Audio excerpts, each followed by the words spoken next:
సంజయ్ రెడ్డి గారు ఓపెన్ చెప్తున్నారు, మీరు సింగిల్ సిట్టింగ్ జడ్జితో విచారణ చేసుకోవచ్చు అన్నారు. మీరు కాళేశ్వరం వెళ్తారు, కాంట్రాక్టర్లను బెదిరిస్తున్నారు, అధికారులను బెదిరిస్తున్నారు అనేది మరి వర్షన్. డెఫినెట్ గా ఇప్పుడు నేను ఏమంటున్నట్టే ఇప్పుడు సింగిల్ సిట్టింగ్ జడ్జి తోటి మీరు విచారణ చేసి వాస్తవాలు ప్రజల ముందు ఉంచండి. లాభాలేంటి, దీనివల్ల నష్టాలేంటి, భవిష్యత్తుకి ఏం చేయబోతున్నా ఆలోచన చేయాలి తప్ప ఇంజనీర్లను బెదిరించడం, కేసీఆర్ గారిని ప్రభుత్వాన్ని బ్లేమ్ చేయడం. ఏం సార్ ప్రగతి భవన్ గురించి చాలా పెద్ద బ్లేమ్ చేశారు సార్. ప్రగతి భవన్ ప్రజాభవన్ గా మార్చి పూలే భవన్ పేరు పెట్టి సంజయ్ రెడ్డి గారు మీట్లో ఉన్నారు. సంజయ్ రెడ్డి గారు మీట్లో ఉన్నారు. సంజయ్ రెడ్డి గారు మీట్లో ఉన్నారు. టీవీ ద్వారా ఒక చిన్న అంశాన్ని ముందు తీసుకొస్తా సార్. వీళ్ళు ఏమన్నారు సార్? ఒక్క సెకండ్ బాలా గారు, ఒక్క సెకండ్ పేరుతోటి ప్రజల్ని హైదరాబాద్ రమ్మన్నారు సార్. 8,000 మంది కేసీఆర్ లేడు సార్. ఇప్పుడు ఏమంటారు సార్? ప్రజల దగ్గరికి మనమే పోవాలంటున్నారు సార్. ప్రజల దగ్గర సంజయ్ రెడ్డి గారు ఒక్క సెకండ్, బాలా గారు ఒక్క సెకండ్, సంజయ్ రెడ్డి గారు మాట్లాడండి. వెంకట్ గారు ఇవాళ టాపిక్ ఏంటి, సబ్జెక్ట్ ఏంటి? బీజేపీ బీఆర్ఎస్ ఇలా సబ్జెక్ట్ కాళేశ్వరము. అదే మాట్లాడండి. మీరు కాంట్రాక్టర్లను బెదిరిస్తున్నారు, అధికారులను బెదిరిస్తున్నారు. వెంకట్ గారు మేము వచ్చింది ఎప్పుడు బెదిరిస్తే ఎప్పుడు మేము అది చేస్తున్నామండి?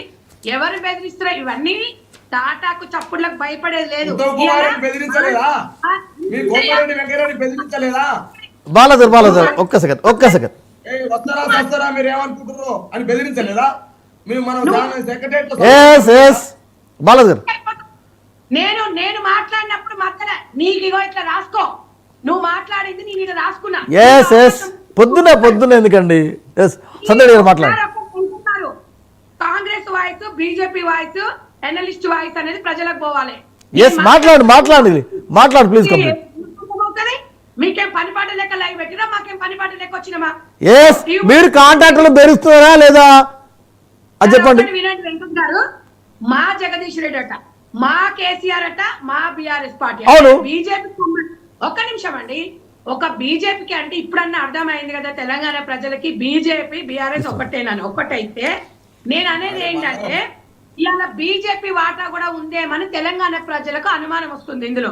ఎందుకు అంటే తప్పని చెప్పకపోతే కూడా అది అనుమానమే కదండి. మీరు ఒక మాట మోడీ గారు స్వయంగా చెప్పినప్పుడు సిట్టింగ్ జడ్జితో పెట్టుకోమని మాకు చెప్తారు. 15 రోజుల కింద వచ్చిన మా ప్రభుత్వాన్ని చెప్తే మీరుండి ఏమి ఇక నాకు ఎట్లా మాట్లాడాలంటే మీరుండి ఏం చేస్తున్నారు? మరి మీరు ఇప్పుడు 10 సంవత్సరాల నుంచి సెంట్రల్ లో ఉన్నారు. బీజేపీ లేదండి, బీజేపీ లేదు, బాలాజీ ఉన్నారు. బాలాజీతో మాట్లాడండి. మీకు నైతిక బాధ్యత లేదా? ఇన్ని రోజులు ఏం చేసిండ్రు మీరు? ఎందుకు అడగలేదు? కాంగ్రెస్ మీద ఫైట్ చేస్తారా మీరు? మీకు అధికారం లేదా? ఇప్పుడు కూడా స్టిల్ లో మీరు అధికారంలో ఉన్నారు, మీరు కేంద్రంలో అధికారంలో ఉన్నారు, మీకు కూడా రైట్ ఉంది. వారికి సంబంధం అండి పాపం. ఒక్క నిమిషం, నేను అనేది ఏంటి సార్ అంటే మేము ఎవరిని బెదిరించాల్సిన అవసరం లేదు. అక్కడ ఢిల్లీ నుంచే ఒక బృందాన్ని తీసుకొచ్చిండ్రు, అది చూయించారు. వాళ్ళు క్లియర్ కట్ గా పార్టీలకు అతీతంగా, ఇప్పుడు ఆ సార్ కూడా పార్టీలకు సంబంధం లేదు, ఒక ఇంజనీర్ గా ఆయన వచ్చారు. ఇంజనీర్ వచ్చేసి ఇప్పుడు ఎవరు మంగళవారు చేసే పని మంగళవారు చేయాలి, సాకల్లో చేసే పని సాకల్లో చేయాలి. మనం చేసే పని మనకి ఎట్లా తెలుస్తుంది సార్? ఇప్పుడు ఇంజనీర్లు చేసే పని మనం చేయలేం కదా. ఎవరు ఏ వృత్తికి సంబంధించిన వాళ్ళకైతేనే తెలుస్తుంది. కాబట్టి 100% ఫస్ట్ వాట్ ఈజ్ వాట్ అని డైరెక్ట్ జడ్జిని తీసుకొచ్చాడు. ఎట్లా కూర్చోబెడతాం సార్? అక్కడ వచ్చేసి ఇంజనీర్లతో మాట్లాడిన తర్వాత చూసిన తర్వాత ఒక నివేదిక వచ్చినాక సిట్టింగ్ జడ్జితో పెట్టి ఒక్కొక్కడు పోవాలి జైలుకు. ఎవడు తిన్నాడు, ఎవడు అన్ని కక్కాలి. తెలంగాణ ప్రజలకు మనం ఒక సబ్జెక్ట్ జైలుకు పంపిస్తారా? సంజయ్ రెడ్డి గారు జైలుకు పంపిస్తారా? అంటే సార్ ఇది ఇవాళ ఎవరికి అందరిది మన పైసలు కూడా ఉన్నాయి అందులో. మీ పైసలు ఉంది, నా పైసలు ఉంది, ఇక్కడ వచ్చిన పానలో అందరికి ఉంది. నేను అనేది ఏంటంటే ఇలా పాపం ఎవడి పాపం ఇయ్యాలా? ఒక్కొక్క మనిషి మీద ఇంత అప్పు చేసిండ్రంటే మీరు కట్టండి అయ్యా. ప్రాజెక్ట్ మేము అడ్డుకోవట్లేదు, మేము కాదనట్లేదు. కంపల్సరీ తెలంగాణకి కానీ ప్రాజెక్టులు అవసరమే. కానీ మీరెందుకు పట్టించుకోలేదు? సరే కాంట్రాక్టర్లు మరి ఈ రకంగా తీసుకున్నప్పుడు వాళ్ళ మీద ఎందుకు చర్యలు తీసుకోలేదు? ప్రభుత్వం నుంచి సంజయ్ రెడ్డి గారు ఒక్క సెకండ్ రైట్. అది రాజకీయ